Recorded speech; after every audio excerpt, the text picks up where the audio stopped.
What do you do? It's your boy CJ. Hey, before the 3rd and 7 boys get started today, we just wanted to say thank you to you, the listener, for downloading, giving us comments, giving us feedback. We sincerely really do appreciate it. We love doing it, but we darn sure love hearing back from you. Also, we wanted to give a huge shout out to Trash 28-14, 4th and 7, and you still lose? I just want to say this. There is no substitute for winning. We must win. We will win. Win is the name of the game. Dallas Cowboys fans, let's get ready to rumble! We got a job to do, and we're going to do it, baby! Hello, everyone, and welcome to a last-minute episode of Cowboys, your podcast all about the Dallas Cowboys. I am Jesse Jackson. We have 2/3 of the It's Always 3rd and 7 gang here. Chris Jackson is here next to me. Hey, what's up? It's your boy CJ. All right, so Chris, there's just... What a waste of our time. We accepted the toss, right? Which always goes against the norm. What up, Norm? 3 plays and a punt. All of them were in the shotgun. Why did Pizza Boy have too much time during the bye week? We'll never, ever know. What really did they do? Then you remember that trick play with CeeDee Lamb, direct snap, then toss to Prescott, then toss to TP. That was a lot of movement that got 6 yards. Once that play happened, I go, oh my goodness, buckle up. Here we go, oldie. So I thought you didn't want to talk. Yeah, but you got me up. I'm ready to roll now. Packers came out and ran it early and often. The Cowboys, they kept having those penalties.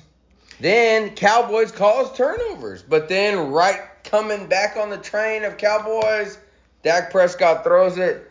First turnover as well. Yeah, it was just a bad game. I mean, I'm ready to move on. I think later this is going to come back and haunt us. This is a game they should have won. There's no way, but Aaron Rodgers is good, and Aaron Rodgers likes beating the Dallas Cowboys. Aaron Rodgers is our daddy, unfortunately. What's up with the boy? If you listen to the archives of last week, what's up? Shout out to Rusty Rutherly. If you look, the guy that drops all the passes, he caught him against the Cowboys. We caught that in the archives. I should have said something about the penalties. Was the weather a factor? Because at kickoff, it was 27 wind chill. But it's cold for them too. Yeah. The reality is we played a bad game. Everyone wants to talk about the refs, and I'm sure that's always a convenient scapegoat. But the reality is I think it was horrible play calling, and I'm worried that this is a blueprint on how to beat us. Run the ball, and then, you know what? Run the ball some more. We had it. After our listeners, we had it. We had the football.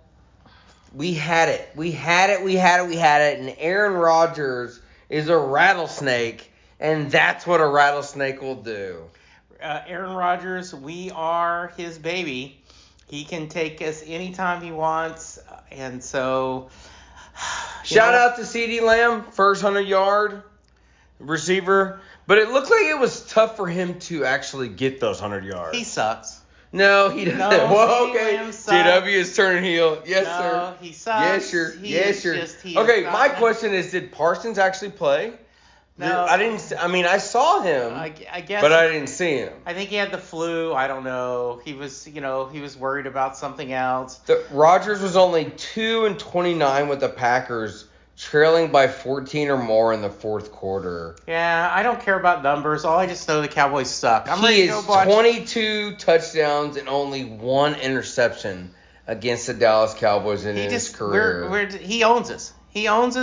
If he played the Dallas Cowboys every week, he would have like 15 Super Bowls. It would be a first ballot Hall of Fame quarterback, running back, receiver. He can do anything he wants with this. Offensive lineman. Yeah, I'm just bitter. I'm going to watch This is the Hallmark another movie. team with 200-plus yards against the rush against the Cowboys. Team just sucks.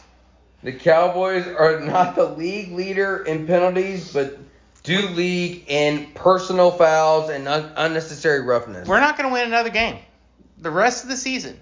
Just the Cowboys are not going to win another game all season. The Vikings have won 7 straight, but 5 of them have come from behind. We aren't going to win another game. I said 7-10, and it turns out that's exactly what it's going to be. We're going to win one more game to get to 7. We're going to have 10 losses. We're going to miss the playoffs. And once again, we've screwed another year of Dak's thing. Zeke will be back this week, so that'll help out. We always need to read Junior Miller's book. And then also, you know what, guys? It always could be worse. You could always wake up every morning a POS like Floyd Landis. Shout out to Lance Armstrong. All right, there we go. T-Bone. There it is. There it are, guys. Talk to you soon. We will be back next week, hopefully. What up, June? In a better mood. See you later, guys. Bye. Hello and welcome to the bonus side of the podcast.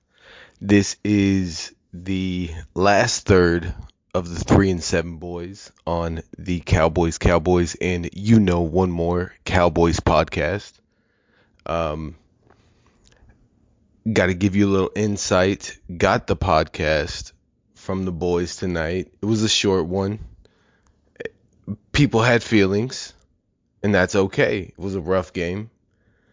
So I am here to give my side of the story, but I have heard the guys' thoughts and feelings. Definitely heard CJ's earlier than this, but it was a rough game. It was one that we talked about. It very easy to execute. Blah blah blah. Came down to Daddy Rogers came through once again. He owns us. The look. CJ said something to me early in the week. He said, "I know he's just looking at the youngsters, being like, yo, I got this. Trust me, I got this." CJ said this shit. CJ said this Wednesday or Thursday this week. And yeah, that's exactly what happened. And immediately I thought about the look he gave the youngsters, like, I told you, I own them.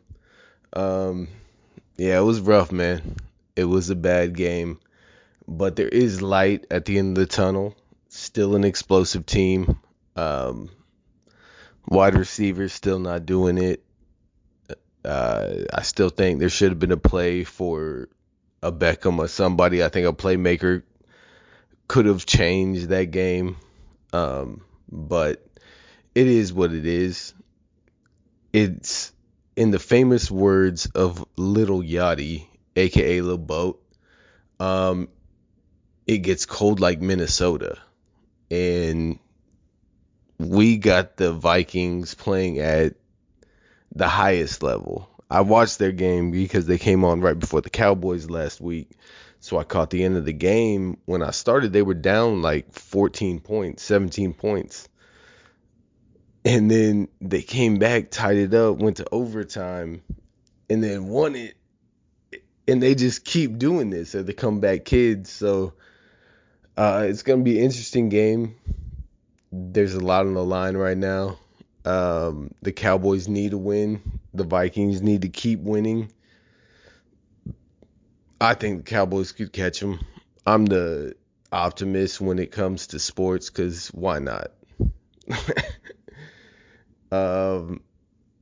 So I'm going Cowboys this week 20-17 over the Vikings. I haven't looked at the spread. I haven't looked at that. I didn't have my boy CJ with the stats, but missed the in live. We'll get it back next week and make it work. But yeah, love you guys. Shout out to Zilla, a new listener. Great dude. Shout out to Tarrant County. Still don't F with the funk, but, we making it work out here. And then shout out to our sponsor of the week, Maker's Mark, because I don't feel like I'm speaking at a turn here when I say all three of the 3-7 boys on this Cowboys podcast set out to make our mark on every day. And how poetic would it be for a sponsor like Maker's Mark to get involved? Love you guys. Thank you, anybody who's listening. I'm out.